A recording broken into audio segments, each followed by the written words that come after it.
I stood in front of the mirror, fingers tracing the delicate lace that cascaded down my arms. The wedding dress hugged my body perfectly, transforming me into someone I barely recognized. Someone ethereal, someone worthy of the perfect day I'd spent years dreaming about. "You look beautiful, Savannah," Hannah said, adjusting the train behind me. My future sister-in-law had surprised me today, showing up early to help with final alterations when my own mother couldn't be bothered to fly in until tomorrow. I can't believe it's actually happening. My voice caught as I smoothed my hands over the intricate beadwork at my waist. 2 more days. The door burst open and Clara swept in like a summer storm, all energy and motion. My best friend since 3rd grade carried a garment bag and a bottle of champagne, her smile bright enough to light the room. "The maid of honor has arrived." She twirled dramatically before stopping short, her eyes widening as she took me in. Something flickered across her face, so quick I almost missed it. "Wow, you look different." I laughed, used to Clara's blunt assessments. "Good different, I hope." "Of course." She recovered quickly, popping the champagne with practiced ease. "Finn won't know what hit him." Hannah accepted a glass, her eyes never leaving Clara. "The dress is perfect. The seamstress did an amazing job with those last-minute adjustments." Clara's smile tightened. "I still can't believe you didn't go with the Marchesa I showed you. It would have been so much more. You." "This one felt right," I said, unwilling to remind her that the Marchesa had been 3 times my budget. Clara had never quite grasped the concept of financial limitations. "Let's take some pictures," Hannah suggested, pulling out her phone.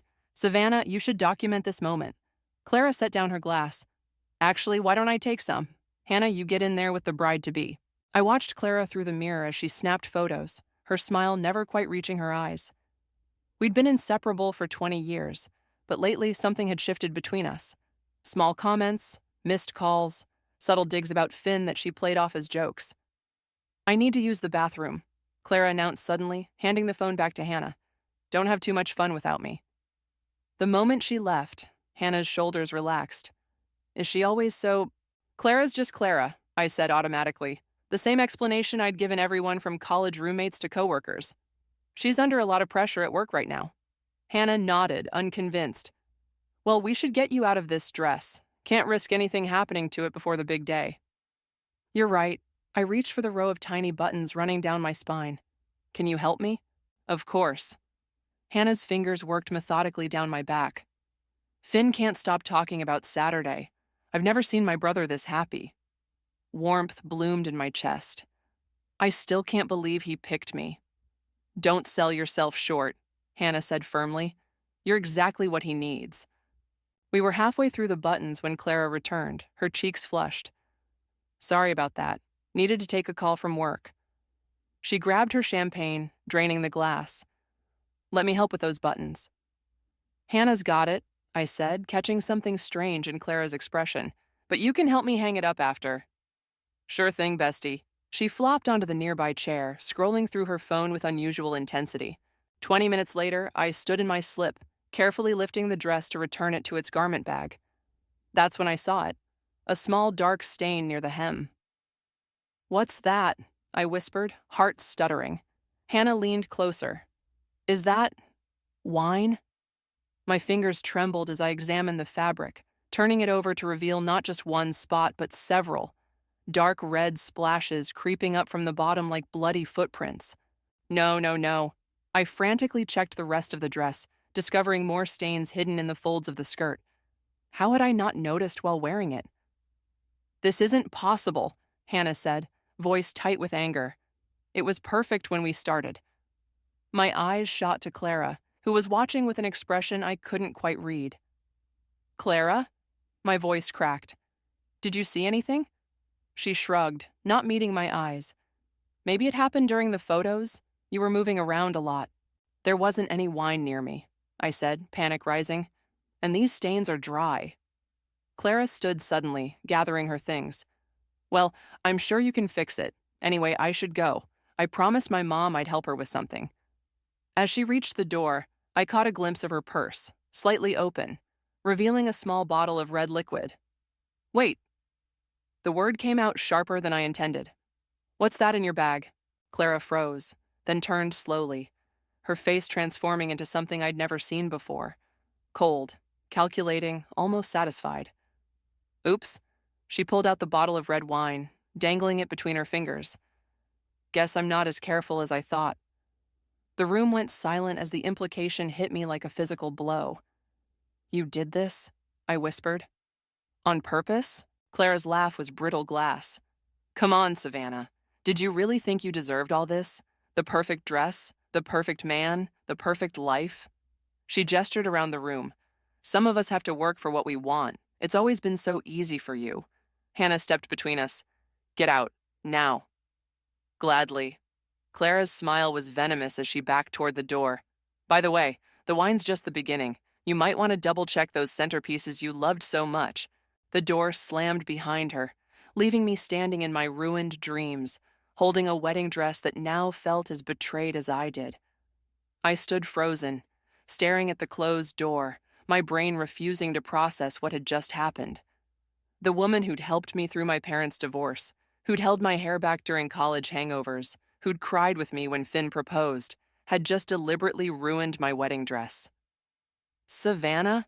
Hannah's voice seemed to come from far away. Savannah, look at me. I turned mechanically, still clutching the stained fabric. She did this on purpose. I know. Hannah's eyes were fierce with protective anger, and we're going to fix it. How? The word came out as a sob. The wedding is in 2 days. Hannah took the dress from my trembling hands and laid it carefully on the bed. First, we breathe. Then we call the seamstress. Then we figure out what Clara meant about the centerpieces. I sank onto the edge of the bed, my mind racing through every interaction with Clara over the past few months. The subtle criticisms of Finn, the forgotten invitations to 3 different vendors, the strange comment about my veil looking basic after she'd insisted on picking it up for me. This isn't just about the dress, I whispered. She's been sabotaging things all along. Hannah sat beside me, her hand warm on my back. What do you mean? The florist called last week saying someone had changed the order to carnations, my least favorite flower. The photographer had me down for a 2-hour package instead of the full day we booked.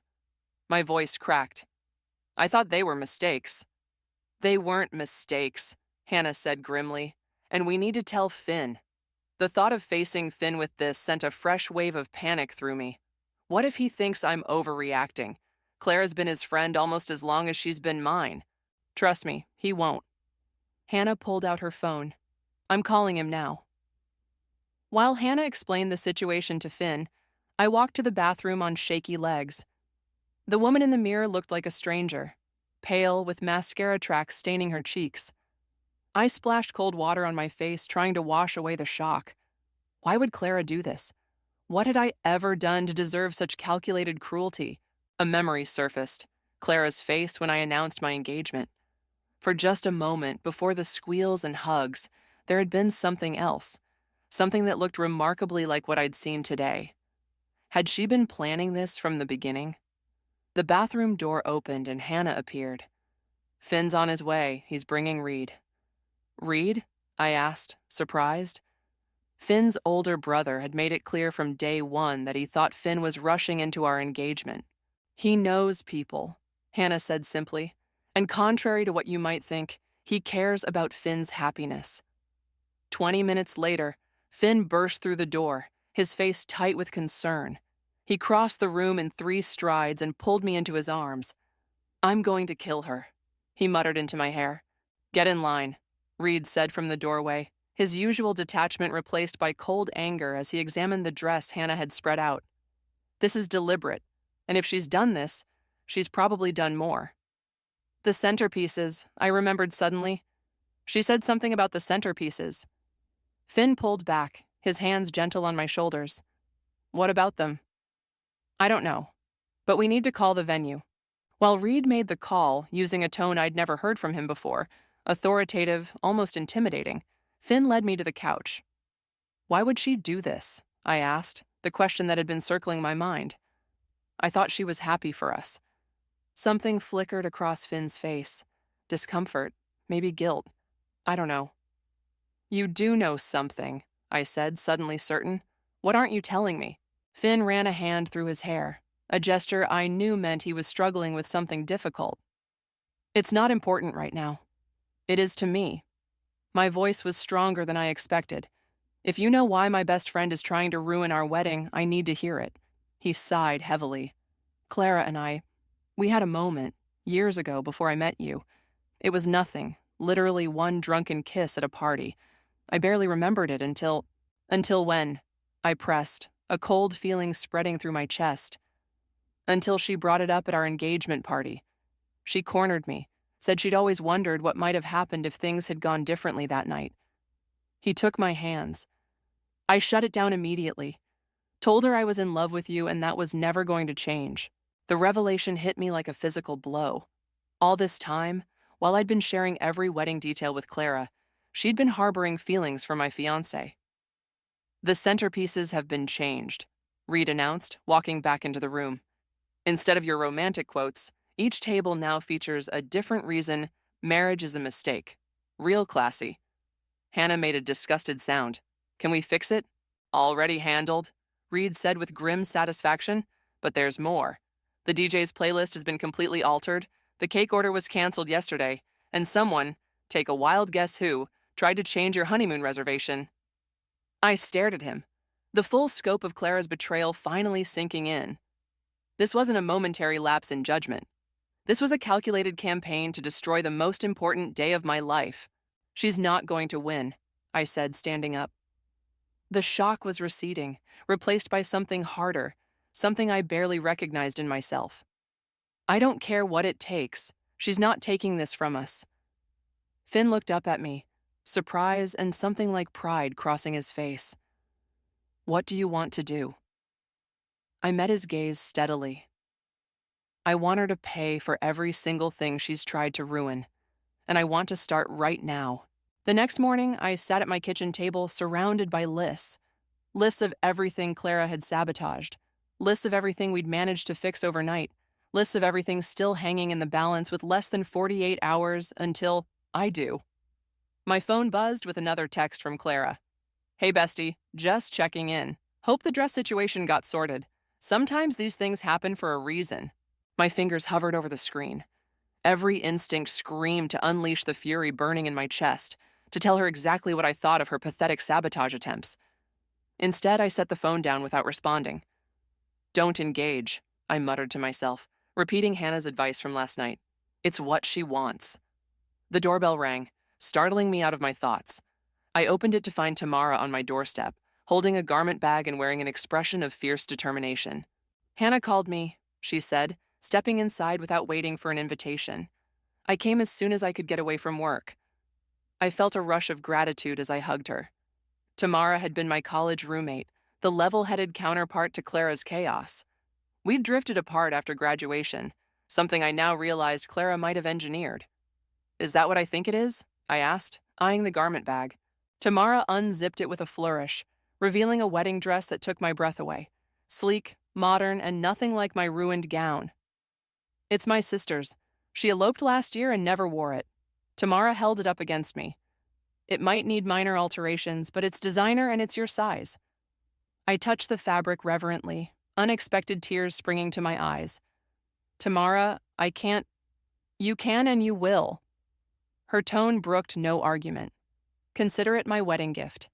As I tried on the dress, Tamara filled me in on what Hannah had told her. Her outrage on my behalf was validating, but something in her expression suggested she wasn't entirely surprised. What? I asked, catching her look in the mirror. Tamara hesitated. Nothing, it's just, Clara's always been possessive of you. Remember how she reacted when you and I became close in college? I frowned, thinking back. She was just going through a rough time with her parents' divorce. Savannah.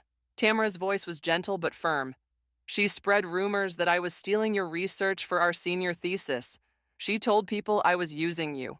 The revelation hit me like a slap. She what? Why didn't you tell me? I tried. You defended her. Tamara shrugged, no bitterness in her voice. That's who you are, loyal to a fault. It's one of your best qualities, but Clara's been manipulating that loyalty for years. I sank onto the edge of my bed, the beautiful replacement dress pooling around me. How many friendships had Clara poisoned, How many times had I made excuses for her behavior? I need to confront her, I said suddenly. Not just about the wedding, about everything. Tamara's eyes widened. Is that wise? She's clearly not stable. I need answers. I stood up, decision made, and I need to see her face when she gives them. An hour later, I sat in a coffee shop 3 blocks from Clara's apartment, heart hammering against my ribs. The plan was simple. Meet in public, get her to admit what she'd done, record the conversation as evidence, and walk away forever. Tamara had reluctantly agreed to wait nearby, ready to intervene if needed. Finn had wanted to come, but I knew Clara would never talk openly with him present. The bell above the door jingled, and there she was, looking perfectly normal in her designer jeans and cashmere sweater, as if she hadn't just tried to destroy the most important day of my life. Savannah. She air-kissed my cheek, her perfume overwhelming. I was so surprised to get your text. I thought you'd be busy with last-minute wedding stuff. That's exactly what I wanted to talk about. I kept my voice steady, finger poised over the record button on my phone. The wedding, and all the problems we've been having. Clara's expression was a masterclass in concerned innocence. Problems? What problems? The dress, for starters. I watched her carefully. The wine stains. Such a shame, she sighed, stirring her latte. Some brides would take it as a sign, that maybe they're rushing into things. It wasn't a sign, Clara. It was deliberate. I leaned forward, just like the changed centerpieces, the canceled cake, the altered DJ playlist. Something flickered behind her eyes, satisfaction, maybe even pride, before she composed herself. What are you suggesting? I'm not suggesting anything. I'm stating facts. I pressed record. You've been systematically trying to ruin my wedding. I want to know why. Clara laughed, the sound brittle and false. You sound paranoid, Savannah. Maybe the wedding stress is getting to you. Stop it. My voice came out sharper than intended. I know about you and Finn. The kiss. Your feelings for him. That hit home. Clara's carefully constructed facade cracked, revealing something ugly underneath. He told you about that, did he? Interesting timing. Why, Clara? 20 years of friendship and you do this to me? She leaned forward, dropping all pretense. Because you don't deserve him. You don't deserve any of it. Do you have any idea what it's been like, watching you float through life, getting everything handed to you? The perfect job, the perfect fiancé, the perfect life? Nothing was handed to me, I said, stunned by the venom in her voice. I worked for everything I have. Please. She rolled her eyes. You've always been the golden girl. Even in school, teachers loved you, boys loved you, everyone loved Savannah. That's not true. You never had to struggle, she continued, her voice rising. Your parents' divorce? Try having a father who disappeared completely. Your challenging job? Try being passed over for promotion 3 times because you don't have the right image. Your perfect Finn? He should have been mine. I stared at her, this stranger wearing my best friend's face. You could have talked to me. If you were hurting. I don't want your pity. Clara stood abruptly, gathering her things. And this isn't over. Not by a long shot. As she stormed out, I sat frozen, the recording still running. I'd gotten what I came for, her admission, but instead of satisfaction, I felt hollow. The Clara I thought I knew had never existed. My phone buzzed with a text from Tamara. You okay? What happened? I looked down at the screen, then at the door where Clara had disappeared. The truth hit me with startling clarity. This wasn't just about saving my wedding anymore. This was about protecting myself from someone who wanted to destroy me. She actually admitted it? Hannah's eyes widened as she listened to the recording on my phone. We were gathered in her living room. Me, Finn, Hannah, Reed, and Tamara, our makeshift war council the night before my rehearsal dinner. Play it again, Reed said, his expression hardening with each replay of Clara's venomous words. I stopped the recording, unable to bear hearing it one more time. Each listen was like reopening a wound, a reminder that my oldest friendship had been built on quicksand. At least now we have proof, Finn said, squeezing my hand. If she tries anything else, we can show people what she's really like. That's not enough, I said, surprising myself with the steel in my voice. She threatened that this isn't over, We need to be proactive. Reed nodded approvingly. You're right, defense isn't enough. We need to neutralize the threat. She's not a military target, Tamara interjected, always the voice of reason. She's a deeply troubled woman who needs help. She's both, I said quietly. And right now, my priority is making sure she doesn't destroy our wedding. Hannah pulled out her laptop. I've already changed all the vendor passwords and added security codes. No one makes any changes without going through me first. Good, Reed said. I've also hired additional security for the venue. They'll have Clara's photo. The conversation continued around me, everyone contributing ideas for Clara proofing the wedding. A part of me felt grateful for their support, but another part felt strangely detached, as if I were watching someone else's drama unfold. Savannah? Finn's voice pulled me back. You okay? I'm fine, I lied. Just tired. Why don't you go lie down in the guest room? Hannah suggested. We've got this covered. I nodded gratefully and slipped away, but instead of heading to the guest room, I found myself on Hannah's balcony, gulping in the cool night air. The city lights blurred through unshed tears as the full weight of Clara's betrayal pressed down on me. The balcony door slid open behind me. I expected Finn, but it was Reed who stepped out, offering a glass of water. Thought you might need this, he said, his usual gruffness softened. Thanks. I took a sip, surprised by his gesture. Reed and I had maintained a polite distance since I'd started dating Finn. His initial skepticism about our relationship had created a barrier I'd never quite managed to breach. We stood in silence for a moment, watching the city below. You know, Reed finally said, when Finn first brought you home, I thought you were too nice. I turned to him, startled. Too nice? Yeah. He leaned against the railing. Finn's had his heart broken by women who took advantage of his generosity. I figured you were the same. Sweet on the surface, calculating underneath. And now? I asked, unsure if I wanted to hear the answer. Now I think I had it backward. Reed's gaze was direct. You're not calculating enough. You trust too easily. You see the best in people even when they don't deserve it. His words hit uncomfortably close to home. Like Clara. Like Clara, he agreed. But that's changing now, isn't it? I can see it happening. I looked away, disturbed by his assessment. I don't want to become someone who expects the worst from people. There's a difference between expecting the worst and protecting yourself, Reed said. Clara took advantage of your trust for years. That stops now. Before I could respond, my phone buzzed with a text. I glanced down, expecting another message from a vendor or wedding guest. Instead, I saw Clara's name. Just got a call from Maeve. She's worried about you. Says you're spreading lies about me? Really, Savannah? Involving my boss in your wedding drama? Low blow. My blood ran cold. Maeve Jenkins wasn't just Clara's boss. She was my mentor, the woman who'd guided my career for the past 5 years, the closest thing to a mother figure I had. What is it? Reed asked, noticing my expression. I showed him the text, my hands shaking. Maeve is like family to me. If Clara's poisoned her against me. Reed's jaw tightened. Call her, now. With trembling fingers, I dialed Maeve's number. She answered on the second ring, her warm voice instantly soothing. Savannah, darling, I was just thinking about you. Maeve, I said, trying to keep my voice steady. Have you talked to Clara recently? A pause. Yes, actually. She called quite upset, saying there was some misunderstanding about your wedding.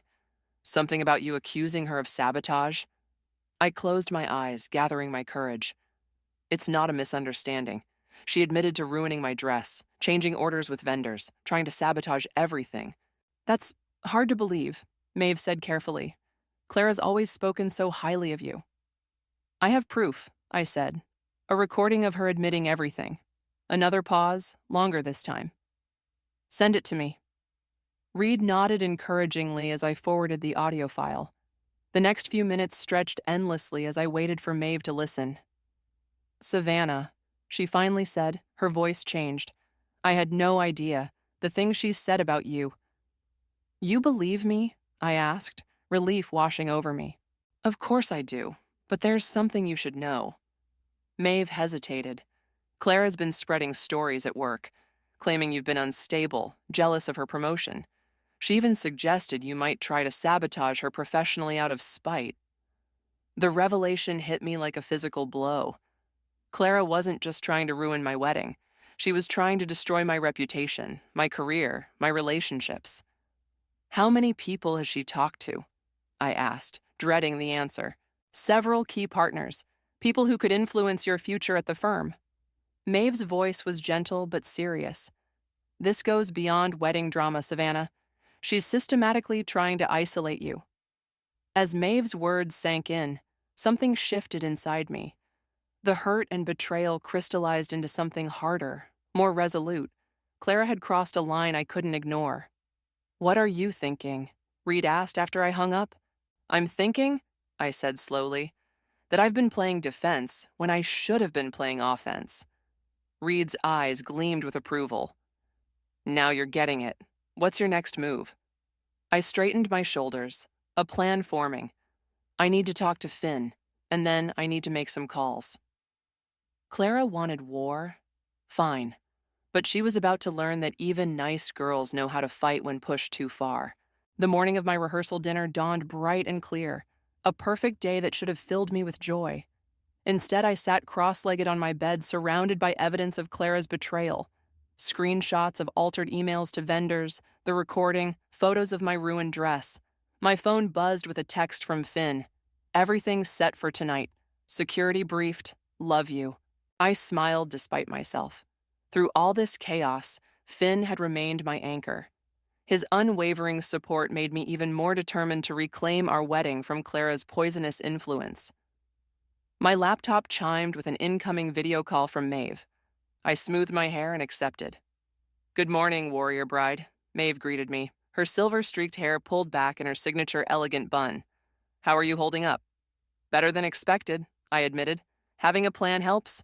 "Speaking of plans," Maeve said, her expression turning serious, "I've spoken with the managing partners.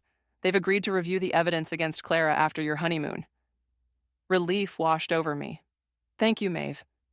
"Don't thank me yet. This won't be easy." She leaned closer to the camera. "Clara's built quite a narrative about you. Very subtle. A concerned comment here, a worried observation there. People are primed to see you as unstable." My stomach tightened.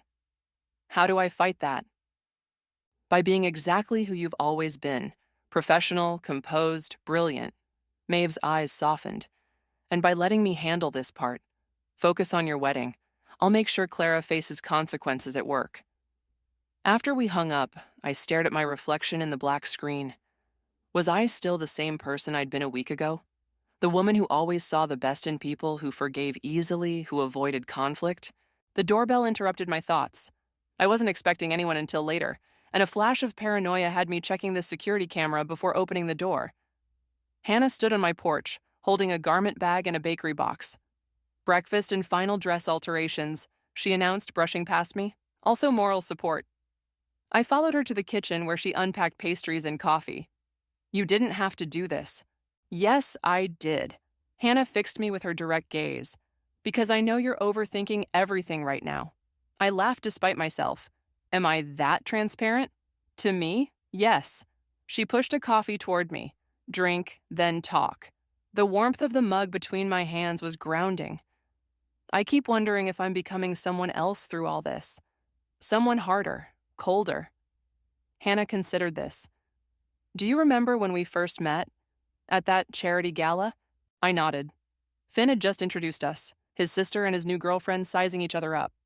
"You spilled red wine on my white dress," Hannah continued, "and instead of making excuses, you immediately took off your wrap and offered it to me. Then you spent 20 minutes in the bathroom helping me clean the stain." I shrugged. It was my fault. It was an accident, but your response showed me exactly who you are. Hannah reached across the table to squeeze my hand. "You're not becoming someone else, Savannah. You're just discovering that kindness and strength aren't mutually exclusive." Her words settled something inside me. "Thank you." "Don't thank me yet." Hannah's expression turned mischievous. "Wait until you see what I've done with the seating chart for tonight." The rehearsal dinner venue was transformed. Soft lighting, elegant floral arrangements, and a subtle security presence that only our inner circle would notice. I stood at the entrance, greeting guests in my new dress. Finn's hand warm against the small of my back. "You look stunning," he whispered between greetings.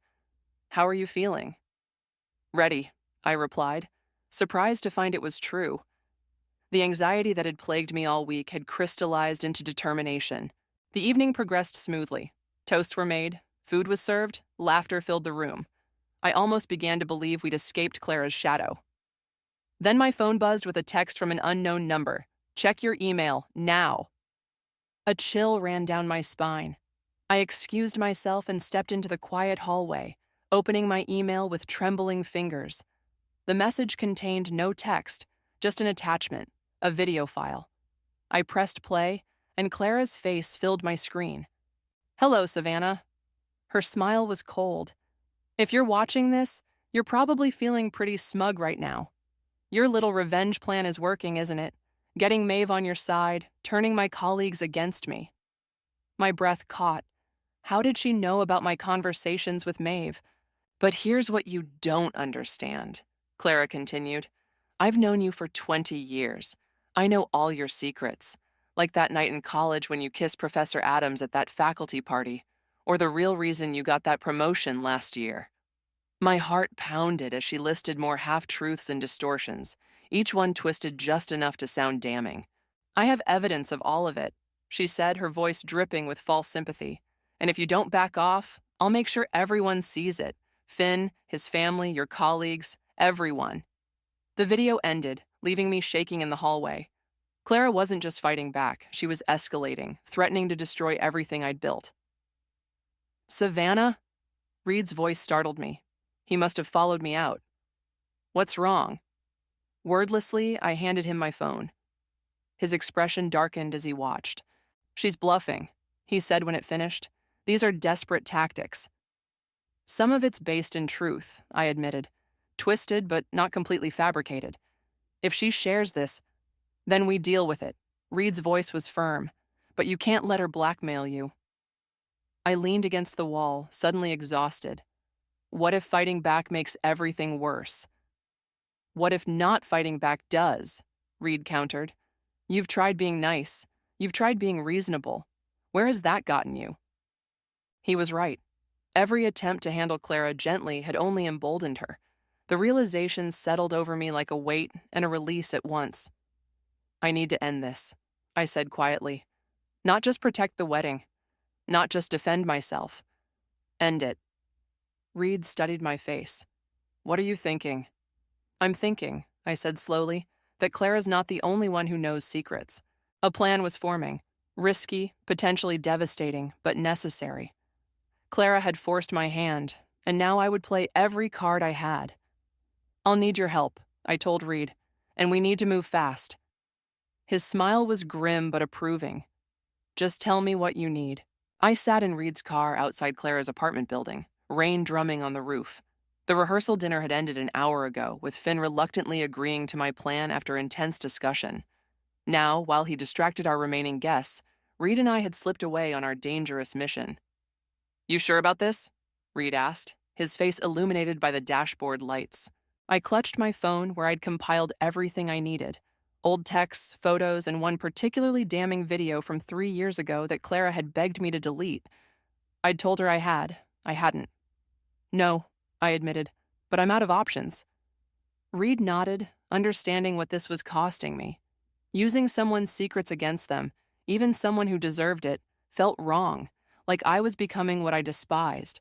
"Remember," he said quietly, "this isn't just about revenge. It's about protection. She's threatening your future, your reputation, your marriage." "I know." I took a deep breath. "Let's go." The lobby was deserted at this late hour. We took the elevator to the 4th floor, the knot in my stomach tightening with each floor. When we reached Clara's door, I hesitated, my finger hovering over the doorbell.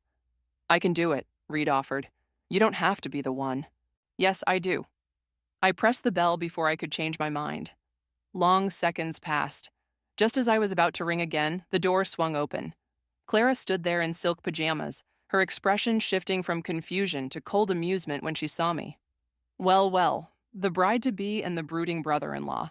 Her gaze flicked between us. Interesting combination. "We need to talk," I said, my voice steadier than I felt. Clara leaned against the doorframe, making no move to let us in.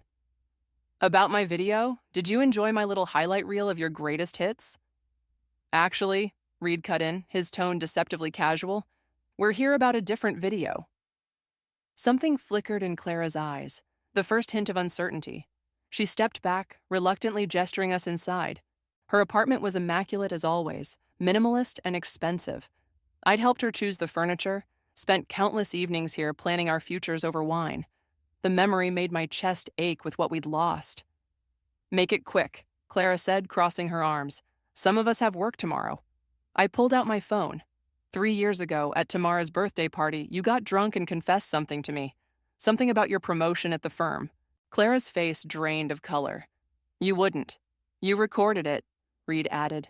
For her protection, she said, in case you ever tried to blame her.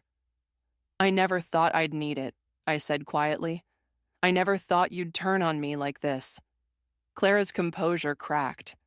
Turn it off, now. Instead, I pressed play. Clara's voice, slurred with alcohol, filled the room. I accessed his email, Savannah, found the performance reviews, changed the numbers just enough. No one noticed. That promotion should have gone to Marcus, but I deserved it more. Stop. Clara lunged for the phone, but Reed stepped between us. That's just a preview, I said, my heart pounding. I have the full version. You confessed to corporate espionage, Clara. That's not just firing off fence. That's criminal. Clara sank onto her couch, her face a mask of fury and fear. What do you want? For you to stop. I met her gaze directly. No more threats, no more sabotage. Leave me, Finn, our wedding and my reputation alone. Or what? She challenged, though her voice trembled. You'll ruin my career, destroy my life. That's not you, Savannah. You don't have it in you. You're right, I admitted. That's not who I want to be, but you've pushed me to this point. We have copies, Reed added. If anything happens to Savannah or Finn, any more accidents, any rumors, any threats, this goes to your firm's ethics committee and the police. Clara's laugh was bitter. So that's it? You're blackmailing me into silence? I'm asking you to stop, I corrected. As someone who once cared about you, I'm giving you a chance to walk away before we both do things we can't take back.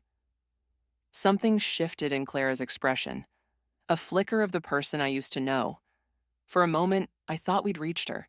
Then her face hardened. Get out. Clara, get out.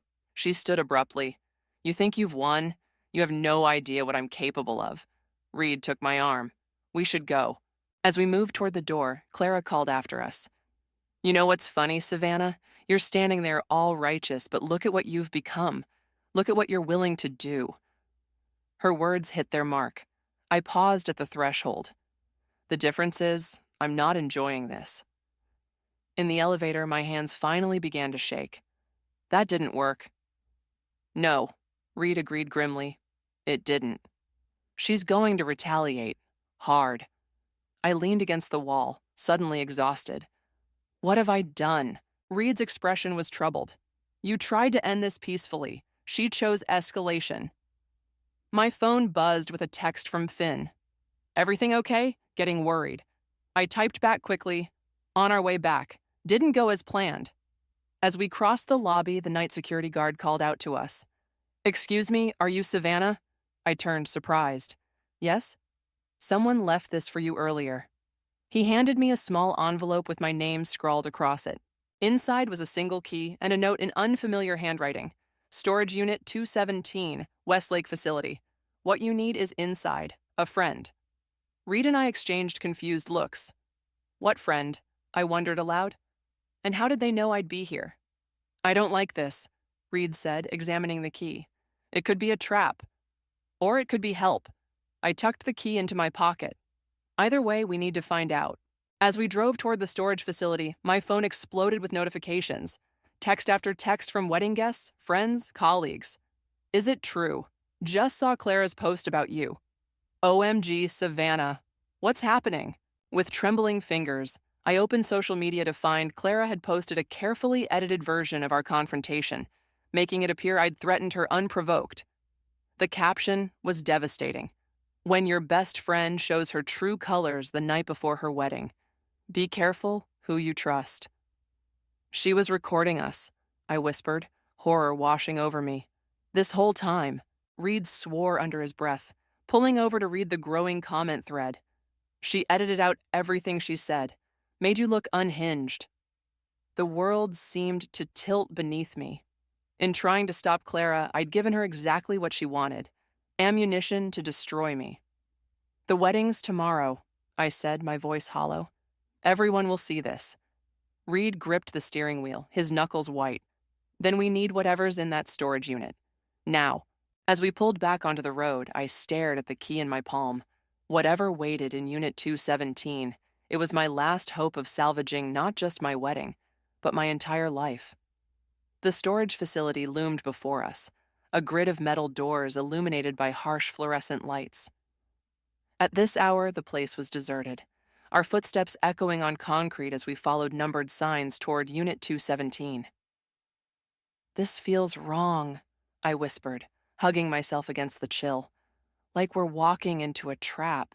Reed stayed close beside me, his presence reassuring. Maybe, but we're out of options. My phone hadn't stopped buzzing since Clara's post went viral. Finn had called twice, his voice tight with concern as he reported that guests were already canceling. Hannah was doing damage control, but the narrative was spinning beyond our grasp. Here, Reed pointed to a door marked 217. Ready? I inserted the key with trembling fingers, half expecting an alarm to sound or Clara herself to jump out. Instead, the lock clicked open with anticlimactic ease.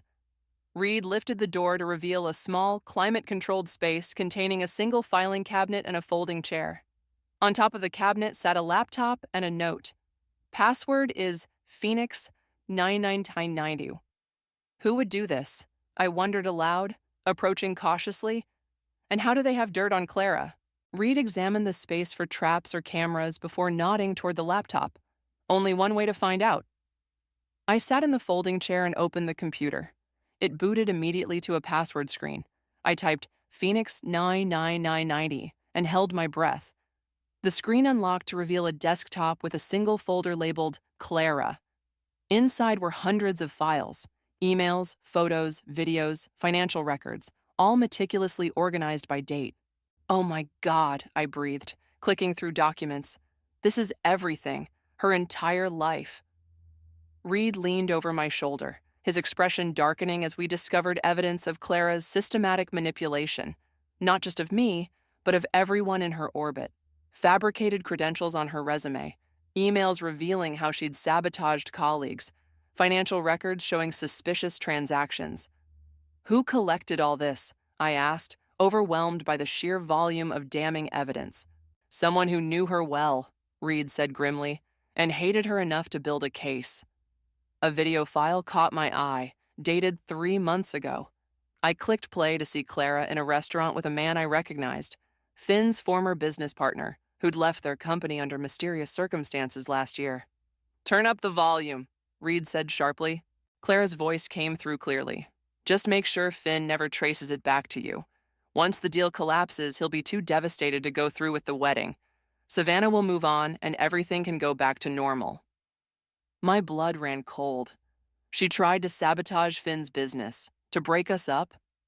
Reed's face was stone. That deal almost bankrupted him. He thought Marcus made a rookie mistake. Piece by piece, a horrifying picture emerged. Clara hadn't just recently snapped from jealousy. She'd been systematically undermining my relationship, my career, and my friendships for years. The wedding dress was merely her final desperate act when all else had failed. We need to download everything, Reed said, already searching for a flash drive. As he worked, I found a final folder labeled Read Me. Inside was a document with a simple message, Savannah. Clara destroyed my career and my marriage with her lies. When I saw her doing the same to you, I couldn't stay silent. I've been gathering evidence for 2 years, waiting for the right moment. Use this however you need to. She can't hurt anyone else. Marcus. Marcus sent us here, I said, showing Reed the note. Finn's old partner. Reed nodded grimly. Makes sense. He always claimed he was set up. With the files secured, we locked the storage unit and raced back to the car. My mind was spinning, trying to process not just Clara's betrayal, but its scope and duration. This wasn't impulsive jealousy. This was calculated destruction, What now? Reed asked as we pulled onto the main road. I stared at the flash drive in my hand, containing enough evidence to destroy Clara completely. The power of it felt heavy, almost toxic. I don't know, I admitted. Exposing all this would ruin her forever. She tried to ruin you, Reed reminded me. She's still trying. My phone rang. Finn again. I answered on speaker. Where are you?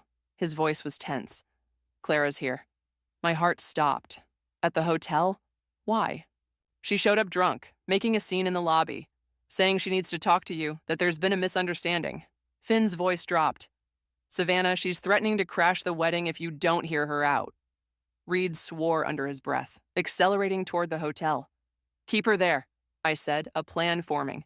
Tell her I'm on my way. Are you sure? Finn asked, after everything she's done. I'm sure. I clutched the flash drive tighter. It's time to end this, once and for all. 20 minutes later, we pulled up to the hotel. Through the glass doors, I could see Clara pacing the lobby, gesturing wildly as Finn and Hannah tried to calm her. Several guests watched from a distance, phones discreetly recording. You don't have to do this tonight, Reed said quietly. We could call security, have her removed. I shook my head. No more hiding. No more letting her control the narrative. As I stepped from the car, a strange calm settled over me. The Savannah who had stood in front of the mirror in her wedding dress a week ago, trusting, naive, conflict avoidant, was gone. In her place stood someone stronger, someone who understood that kindness without boundaries wasn't kindness at all. Ready? Reed asked, standing beside me. I nodded, squaring my shoulders. More than ready. We walked through the doors together, and Clara's head snapped up at our entrance. Her makeup was smeared, her eyes wild. For a moment, I felt a flicker of pity. She looked desperate, cornered. Then I remembered everything she'd done, not just to me, but to others. The years of manipulation, the calculated cruelty. Savannah, she slurred, pushing past Finn to approach me. You have to listen. I can explain everything. I met her gaze steadily, no longer afraid. No, Clara. For once in our friendship, you're going to listen to me. The hotel lobby fell silent as guests and staff turned to watch our confrontation. Clara swayed slightly, the smell of vodka hanging around her like expensive perfume. You've said enough, I told her, my voice steady. In person, online, behind my back. You've said more than enough. You don't understand, Clara insisted, reaching for my arm. I stepped back, maintaining the distance between us. I understand perfectly. I held up the flash drive. I know about Finn's business deal with Marcus. I know about the rumors you spread about Tamara in college. I know about the performance reviews you altered. Clara's face drained of color. Where did you get that? Someone you hurt worse than me. I glanced around at the watching crowd, at Finn's concerned face, at Hannah's protective stance nearby.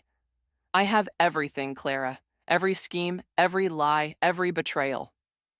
You're bluffing, she said, but uncertainty crept into her voice. The dress was just the final act, wasn't it? After years of subtle sabotage failed. I stepped closer, lowering my voice. What I can't figure out is why. Was it really just jealousy over Finn? Something crumpled in Clara's expression, the mask slipping to reveal something raw underneath. You have everything, she spat. You always have. The perfect career, the perfect man, the perfect life. You don't even see how easy it's all been for you. Easy? I laughed, the sound sharp with disbelief. You think losing my father to cancer at 16 was easy? Working 2 jobs through college was easy? Fighting for every promotion while you cheated your way up was easy? Clara flinched, but I wasn't finished. The difference between us isn't luck, Clara. It's that I built connections while you were burning them. I worked honestly while you cut corners. I celebrated others' successes while you resented them. So righteous, she sneered, glancing around for support and finding none. So perfect. What are you going to do? Expose me? Ruin me? I studied her. This stranger wearing my best friend's face. The woman who'd held my hand at my father's funeral, who'd celebrated every milestone with me, who'd become so twisted by envy that she'd tried to destroy everything I loved. I could, I said quietly. One email with these files attached, and your career is over. Your reputation is destroyed. Your life as you know it ends tonight. Fear flashed across Clara's face, quickly masked by defiance. Do it then. Prove you're just as vindictive as I am. The lobby was utterly silent now, everyone holding their breath. I felt Finn move to stand beside me, his hand finding mine. On my other side, Reed waited, ready to support whatever decision I made. I looked down at the flash drive in my palm, feeling the weight of its power. Then I met Clara's eyes again. No. Clara blinked, confusion replacing defiance. What? I'm not going to destroy you, Clara. I slipped the flash drive into my pocket. That's not who I am. That's not who I want to be. Then why the dramatic confrontation? She demanded. Why all this? Because I'm done. I straightened my shoulders. Done making excuses for you. Done being manipulated. Done with this friendship. I turned to the small crowd that had gathered. Tomorrow I'm marrying the love of my life. Anyone who wants to celebrate with us is welcome. Anyone who came for drama can leave now. Murmurs of approval rippled through the onlookers. Several guests who had been filming discreetly put away their phones, looking embarrassed. You can't just walk away, Clara said, desperation edging into her voice. After everything. I can, and I am. I turned back to her. But first, you need to hear this. I'm keeping the evidence, Clara. If you ever try to hurt me or anyone I care about again, if you spread one more lie or make one more threat, everything goes public. This is your one chance to walk away clean. Clara stared at me, searching for weakness or hesitation. Finding none, she seemed to deflate, the fight draining out of her. You'll regret this, she said, but the words lacked conviction. You need me. No, I said gently. I don't think I ever did. Hannah stepped forward. I'll call you a cab. As Hannah led Clara away, I felt a weight lift from my shoulders. Not just the burden of this week's chaos, but years of making myself smaller to accommodate Clara's insecurities. Years of overlooking red flags. Years of one-sided loyalty. Finn wrapped his arm around my waist. You okay? Better than okay, I realized, surprised by the truth of it. The lobby began to clear as the spectacle ended. Tamara appeared from the crowd, giving me a thumbs up before heading toward the elevators.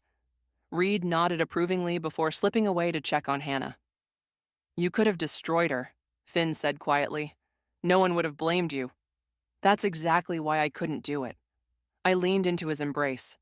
The moment I became what she is, someone who hurts others to feel powerful, I'd lose myself. That's why I love you. Finn kissed my forehead. Even after everything, you chose compassion. Not just compassion, I corrected. Boundaries. There's strength in walking away and refusing to play her game. We moved toward the elevators, leaving the drama behind us. Tomorrow would bring white dresses and vows, champagne and dancing, all the joy Clara had tried to steal. What will you do with the evidence? Finn asked as the elevator doors closed. I thought about Marcus, whose life Clara had nearly destroyed, about the others who might not know they were targets, about the power of truth as both weapon and shield. Keep it safe, I decided, not as a threat, but as protection, and as a reminder. Of what? I smiled, feeling lighter than I had in days. That I'm stronger than I knew, that I can face betrayal without becoming bitter, that I can set boundaries without seeking revenge. The elevator opened on our floor. Down the hall, I could see Hannah waiting by our room, giving us a moment alone. Finn took my hands in his. Ready for tomorrow? I thought about the journey that had brought us here. Not just this week's chaos, but the years of building something real and lasting. Something Clara had never understood and could never destroy. I've never been more ready for anything in my life. As we walked toward our future, I realized that Clara had given me an unexpected gift after all. In trying to break me, she had forced me to discover just how unbreakable I truly was.